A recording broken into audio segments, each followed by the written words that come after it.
Yeah.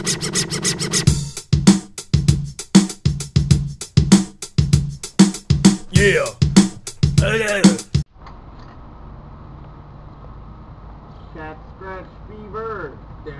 Down. Hey, Dad! Dad! Scratch. Dad! Hey, Dad! What's up, Dad? Oh, nothing, son. Dad, I'm puzzled. I got this school project. I don't know what to do. What's it on? The Harlem Renaissance! The Mormon Red Rocks? The Harlem Renaissance! The Boston Red Sox? The Harlem Renaissance! Oh, the Harlem Renaissance. Alright, son. There comes a time in every man's life when he must learn about the Harlem Renaissance. So, son, I think it's time you learn. To Harlem we go!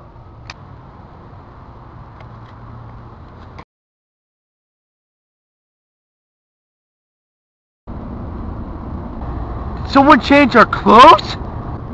Yeah. What the heck? We in Harlem? What's that?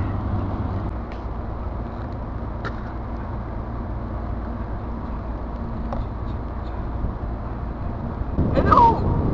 Howdy do, friend? Hey, guy! Hey, brother! How are ya? Welcome to Harlem!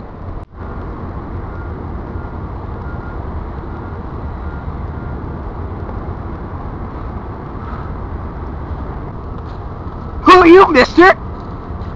I'm James Weldon Johnson, and I'll be your guide this evening. So what's fun to do here in 1924 Harlem? I'm glad you asked. I'll explain it over lunch. See, Harlem during this time period was the most influential time period for us blacks during this time period of time. You see, the Harlem Renaissance was named after the anthology The New Negro, and it centered in the Harlem neighborhood of the New York City. And the movement impacted urban centers throughout the United States, and across the cultural spectrum, and in the realm of social thought. Artists and intellectuals found new ways to explore the historical experience of Black America and the contemporary experiences of the Black life in the urban North. You see, asserting their freedom to express themselves on their own terms as artists and intellectuals, they explored their identities as Black Americans, celebrating the Black culture that had emerged out of slavery and their cultural ties to Africa. You see, historians disagree as when the Harlem Renaissance even began and ended. It is unofficially recognized to have spanned from about 1919 until the early or mid-1930s, although its ideas lived on much longer. The zenith of this flowering of the Negro literature, as James Weldon Johnson preferred to call the Harlem Renaissance, is placed before 1924 and 1929. The Harlem Renaissance reflected social and intellectual transformations in the African American community that had taken place since the late 19th century.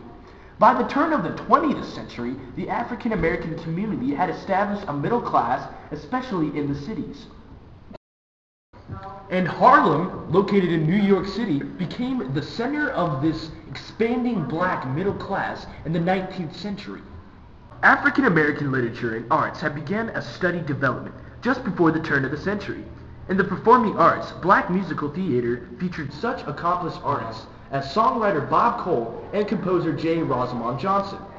There's hundreds, thousands even, of famous Black artists and literature composers in this time period. Just to name a few, Sherwood Anderson wrote Dark Laughter in 1925, Jesse Redmond Fawcett wrote There Is Confusion, and Plum Bun and the Chinaberry Tree, and the most famous one had to be Langston Hughes, who wrote Not Without Laughter in 1930. And my personal favorite had to be The Walls of Jericho by Rudolph Fisher. Like the reindeer?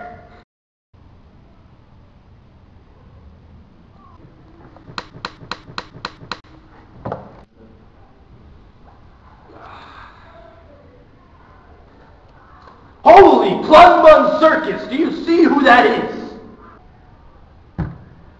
It's W.E.B. Du Bois.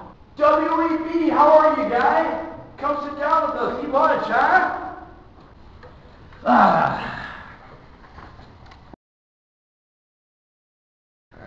So, Webb, tell us a little bit about yourself. Well, I was born on February 23rd, 1868. Well, I'm labeled as a radical, and I'm ignored by those who hope that my massive contributions will be buried alongside me. My singular greatness lies in my quest for truth about my own people. Now, you see, there are very few scholars who concern themselves with the honest study of the black man like I do, and I'm just seeking to fill this immense void. At the time of my birth, Great Barrington had perhaps 25, but not more than 50 blacks out of a population of 5,000. Consequently, there were little signs of overt racism here. Nevertheless, its venom's distributed through a constant barrage of suggestive innuendos and vindictive attitudes of its residents. This mutated my personality when I was younger, from good-natured and outgoing to sullen and withdrawn. My demeanor of introspection haunted me throughout my entire life. You see, Webb, here's a book from the future. It's all yours. Thank you for your time, Webb. Let's go see Harlem, gentlemen.